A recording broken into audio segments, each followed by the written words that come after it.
today. We're very excited to be talking to Shane Law. And Shane, you're going to talk to us about your brewery and the Franciscan Well. Yes. Amazing. Thank you for the opportunity. No, thank you very much. So Shane, thank you very much for taking time out to talk to us today. So tell us a little bit about yourself and then about the brewery and what you do.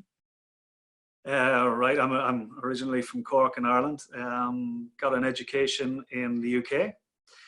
Spent some time in the States. Eventually came back to Ireland to open up the Franciscan Well in 1998. My trade would be in bars rather than breweries. That happened by accident.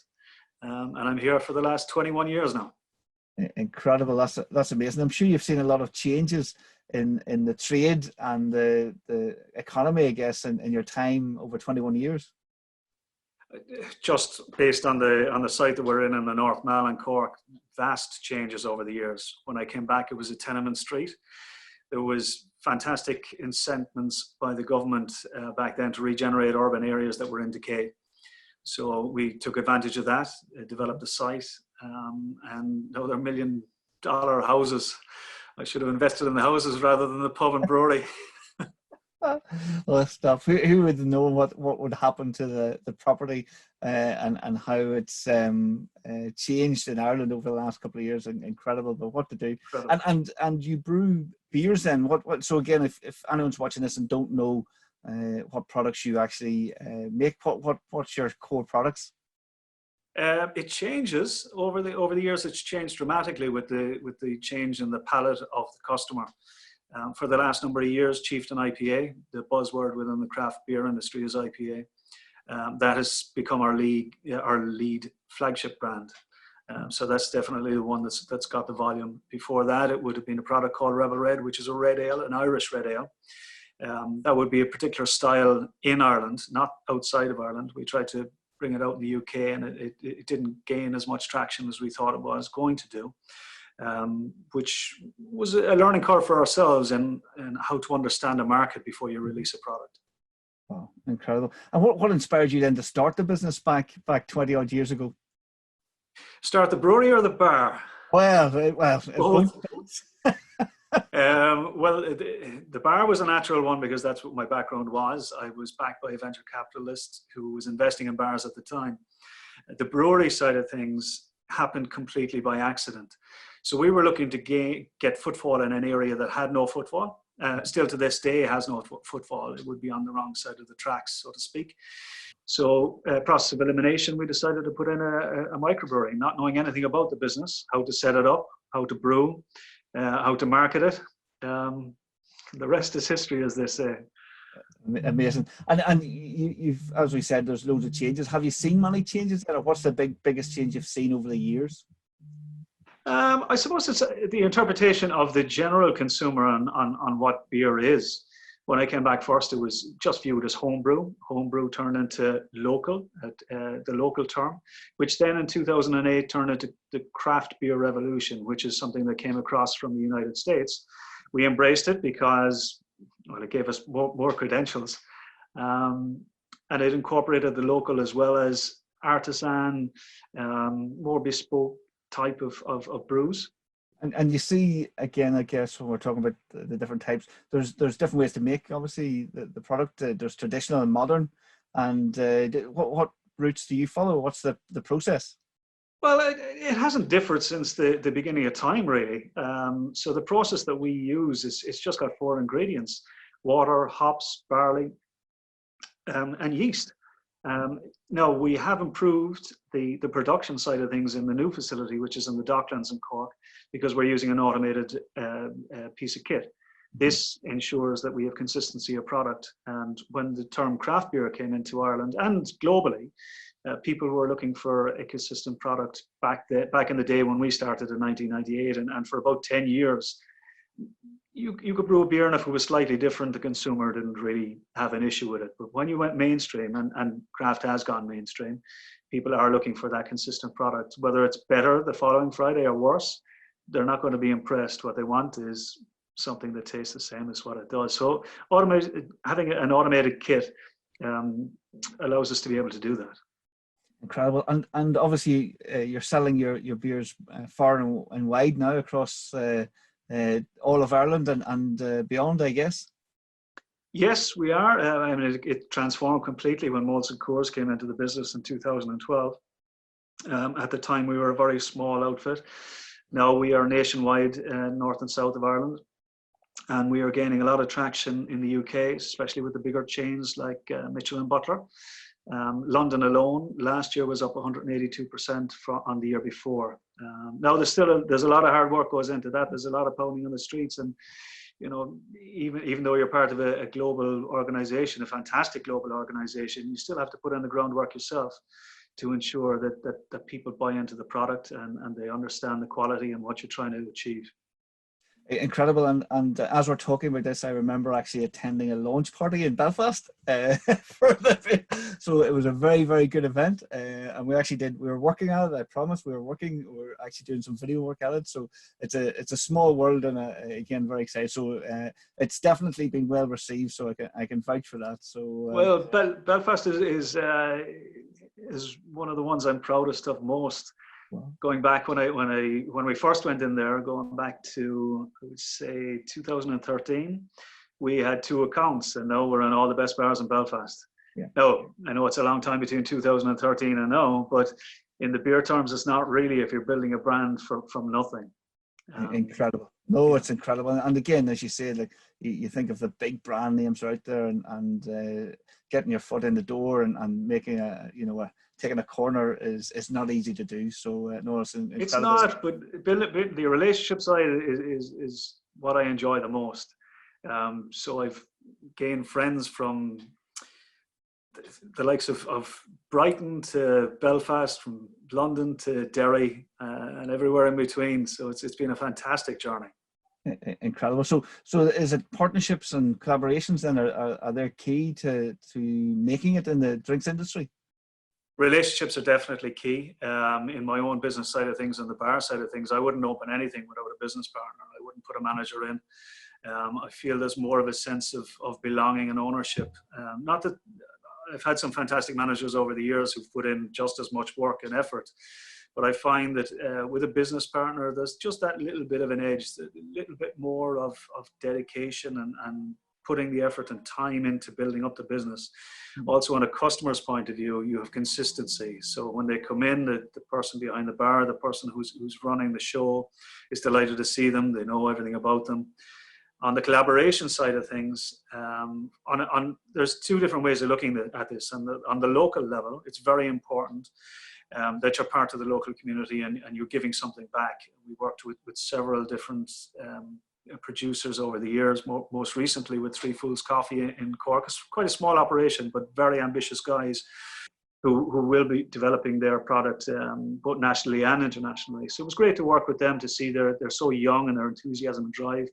And then on the other side of this, another spectrum completely, was working with the guys from Pernod Ricard over here, who own Jameson Distillery, obviously. And we brought out a product with them in 2012 called Caskmates, which is now global. That was the one that really transformed the name of the Franciscan Well from this small regional player into a global name. I'll be forever in their debt for doing that for us, because they're an amazing bunch of people and great to work with. Wow, that's incredible. So that's a lesson for us all then, partnerships and remembering it's people on the road that we meet that can help us get to the end of our journey, I guess. It absolutely is. And we try to help out as many people who are setting up breweries around the country. From start to finish. Now, anytime somebody comes to me, I'll say first thing, don't do it, because there's no money in this. There's a lot of hard work, very, very hard work. And most people will look at me and they won't believe that, because they probably see us as a success story. And I didn't take any money out of this for 13 years, right? So I have the battle scars to prove it. It's a very tough industry. But if they do decide that they are going to do it, then we will give them as much help as possible. So the second thing I say to them is, don't be afraid to ask anybody anything. Because when we did that collaboration with Jameson, as I said, back in 2012, I didn't know if anything was going to happen about it. They believed in us. They worked with us. They gave us pretty much free rein.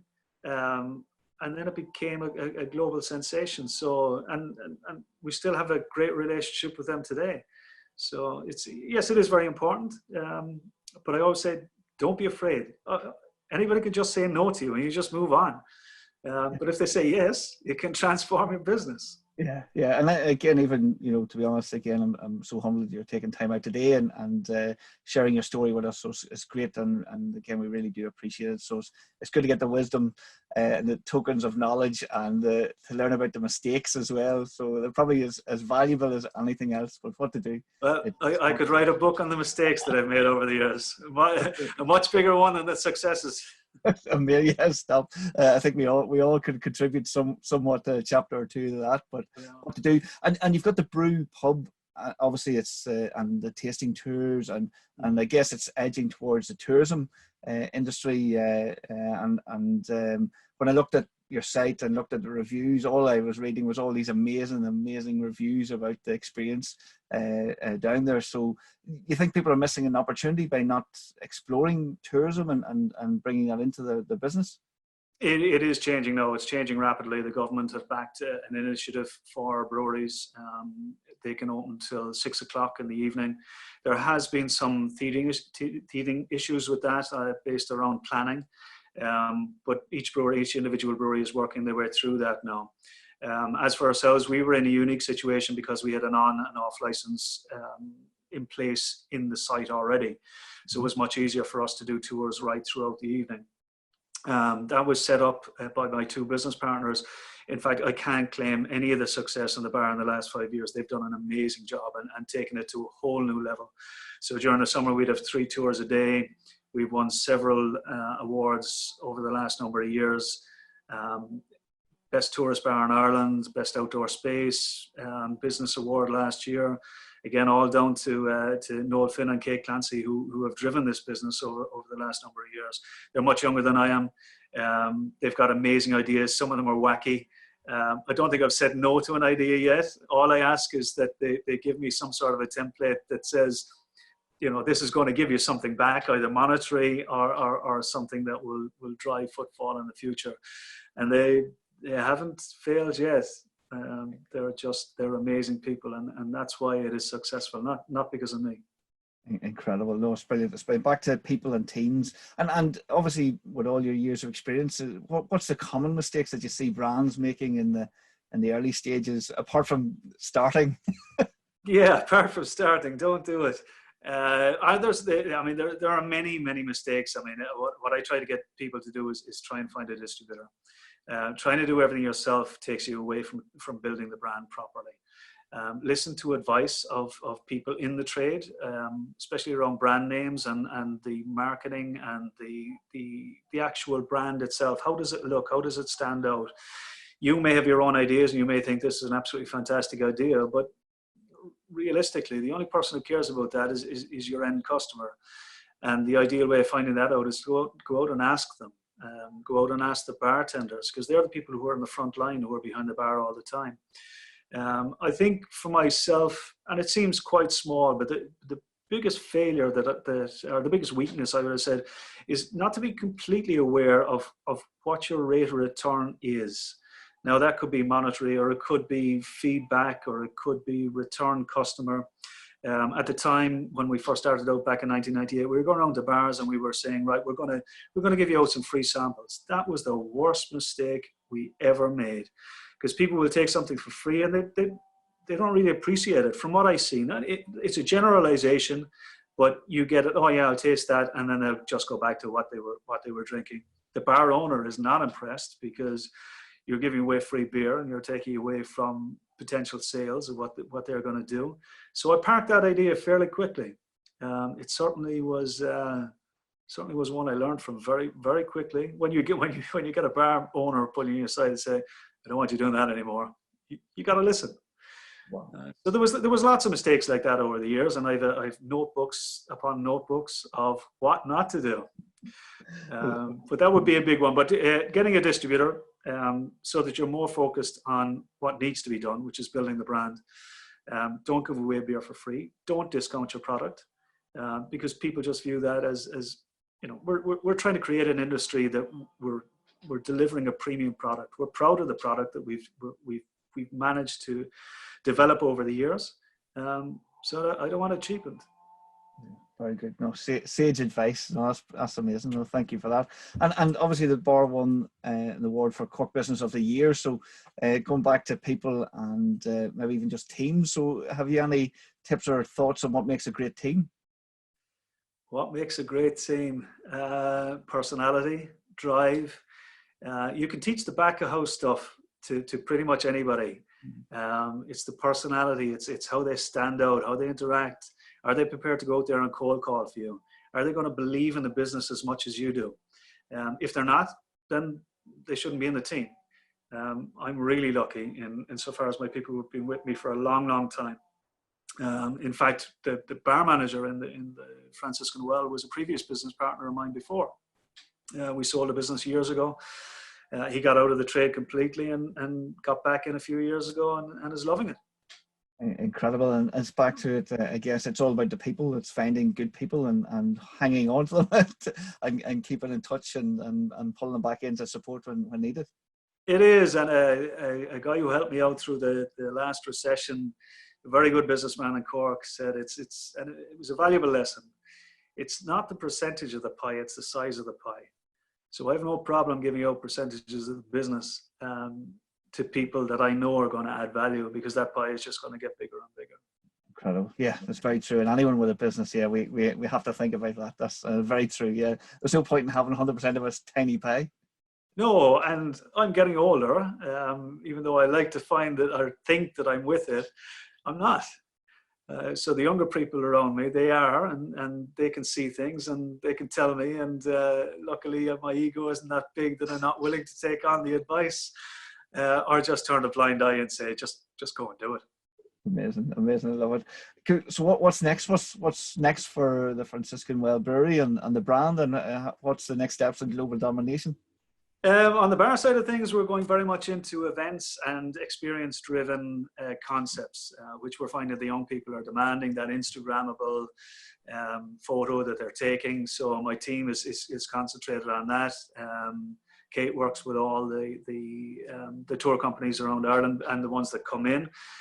So she's focused this year on that for 2022, which I believe it's 2 years away. So this is how far in advance that they're working, that our team is working. On the brand side of things, it's very much all about Chieftain.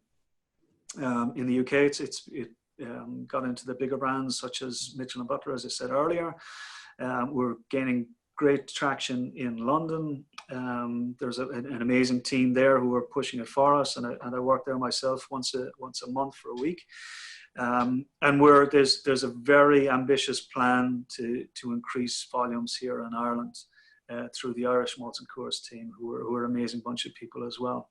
We're always innovating, but there's definitely a push towards the driving specific brands that are the ones that are gaining traction and get volume for you. So Chieftain is definitely the main focus for this year and next. Incredible. No, sounds great. We'll have to watch out, and when we get back to the shops and they're fully stocked again, purchase. And a final question again. So is there there's clearly no secret, but is there a key turning point? It was partnerships for you, was it, that transformed your business? Most definitely. In the brewery side of things, there was a couple of different things. The government brought in a tax relief, so half the duty is paid for small breweries. That was the difference between us breaking even and making money back in the day. Obviously, being part of a bigger brewery now, that incentive is gone, but it doesn't matter because we're going through much bigger volumes than we were when we were independent. But going forward for me in other businesses, it's definitely partners. I wouldn't do anything without a business partner. It wouldn't matter if somebody came to me with an amazing venue and said, listen, we want you to take this over on a rent turnover basis. I'd say if I didn't have the right person for that, who is willing to go in as a partner, I wouldn't take it on, and I wouldn't have to think twice about it. So I've business partners in a small pub group, again, much younger than me, amazing dynamic individuals who have turned around every single time and blown me away. As they say, I'm probably the pessimistic one. The glass is half full. Their glass is always overflowing. And it's great to be around because the energy and dynamic of the three guys is incredible. This crisis that we're in at the moment doesn't faze them at all. They're just looking forward to reopening and driving the business even further and taking over more venues. Whereas I'd be very much more reserved than that. So it's good for energy levels to be around the amazing dynamic partners that I have. Incredible, Shane. No, thank you again for your time today. Really appreciate it. And if anyone wants to find out more about the brand or where you're stocked, I guess everywhere, it sounds like at this stage. Not everywhere, not yet. Not yet. There's this much left. But is the website, or where's the best place for people to find you? FranciscanBrewery.com is the one for the brewery. On the bar is different. It's on Instagram, Twitter, and Facebook as Franciscan Well Bar. Caribou Group is the bar group with the three dynamic individuals, and then Pompey Pizza is a pizza company that I'm also involved in with another dynamic individual. It sounds incredible. You're keeping busy anyway. So what we'll do is we make sure we've links to all of those beneath this video, and hopefully people then can click through and check out what's happening. That's brilliant. Thank you very much for your time. Thank you again. Really appreciate it. And thank you for watching. Hopefully you enjoyed this video. Please do share it with your connections on social media, and we'll see you in the next video.